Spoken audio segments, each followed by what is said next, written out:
Welcome. The Smithsonian is opening a new exhibit in the Hammond Wing, and today we'll be going into a little more detail as to what it's about and what we will have displayed.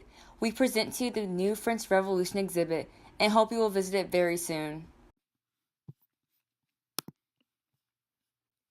Well, to start off, it was a turning point in modern European history. The French Revolution began in 1789 and didn't end until 1799, with the climb of Napoleon Bonaparte. During this time, citizens demolished and redesigned their country's political state. Similar to the American Revolution, the French Revolution was greatly influenced by Enlightenment ideals. Other causes of it included economical crisis, starvation, and inequality between the classes. In the end, it did end up failing to achieve all of its goals, but the movement ended up playing a huge role in shaping modern France. Now on to some key figures in this revolution. Let's see if any of them keep their head. Well, first off, we have Napoleon Bonaparte. He was a French military leader and emperor who conquered much of Europe in the early 19th century. Born on the island of Corsica, Napoleon rapidly rose through the ranks of the military during the French Revolution.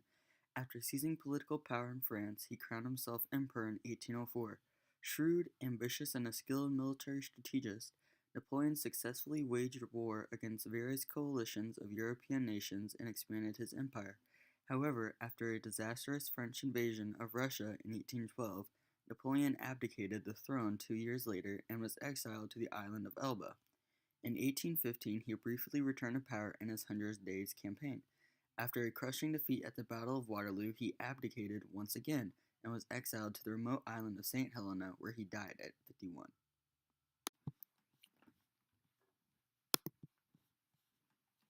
Her hair wasn't the only luxurious thing about her.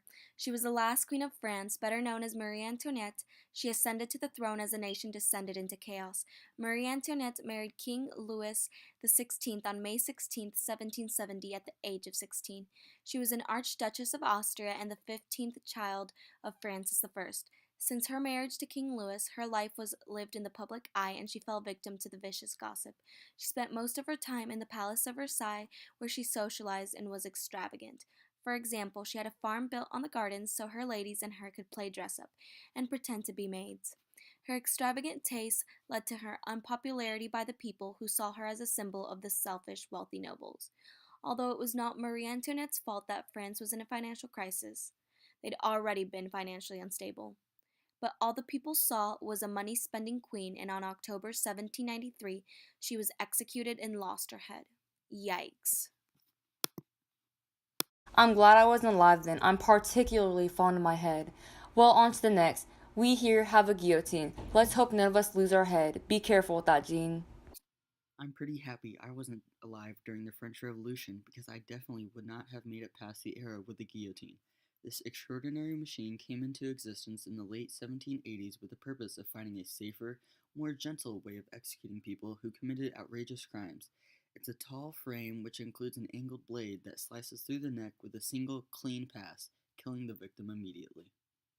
Next in the exhibit is the French Constitution of 1791 that set up limited monarchy, created new legislative assembly, replaced provinces with 83 departments, abolished provisional courts, and reformed laws. It didn't end up making it very long before the French Constitution of 1793 came into existence.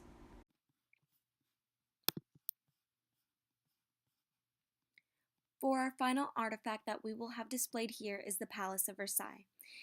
It was designed in 1624 by architect Jacques Lemercier. It later got new additions and went from a hunting lodge to a royal palace. Today it is said to be probably worth over $2 billion. Going on, King Louis XIV took a strong liking to it, and on May 16, 1682, it was declared to be the central home of King Louis XIV, the royal court, and the French government.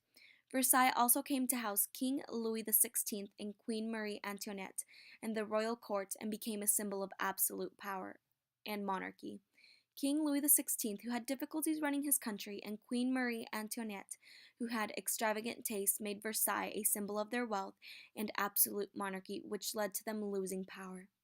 After the Women's March on Versailles on October 5, 1789, they were forced to relocate to Paris and leave Versailles forever, doomed to never go back. Thank you, Jean. Now, today I would like to tell you about how this revolution changed France and how it remained the same. Things that remained the same include that Roman Catholicism remained the main religion of France, the French were still a great enemy in Great Britain, and didn't grow much bigger population wise either. Though many things stayed the same, things that changed include the fact that nationalism spread much faster, all male citizens, regardless of race and religious beliefs, were considered equal, and the National Assembly finally declared an end to feudalism. Now, in this exhibit, we will also be showcasing some of the causes of the French Revolution. So, here are a few. First off, France didn't have enough food to feed its people due to bad harvests that it had been going through in the last couple of years. The majority of French people were starving because food was scarce and expensive, but the wealthy aristocrats were guaranteed stability. This angered the common folk and made them resent the monarchy and aristocrats. While they starved to death and had to resort to stealing or prostitution at times, the nobility kept their lavish life. The government was failing to help their people, and they reached a point where they were ready to retaliate, and retaliate they did, in a very gruesome way, if I must say. I'll take over from here, Gerald. The French Revolution lasted from 1789 to 1799. It began on July 14, 1789, when revolutionaries stormed a prison called the Bastille. In the prison, there were only 7 prisoners, but Bastille represented everything the common folk hated, the monarchy. Another key event is the Women's March on Versailles, for around 7,000 women marched down to Versailles in response to the economical situation they were living in and demanded the royal family relocate to Paris.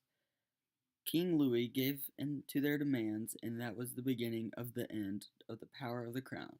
The revolution came to an end when a general named Napoleon overthrew the revolutionary government and established the French consulate, with Napoleon as the leader. Well, folks, it looks like that's all we have time for today. Thank you for your time, and please come visit our new exhibit on the French Revolution. It's so cool, you'll lose your head.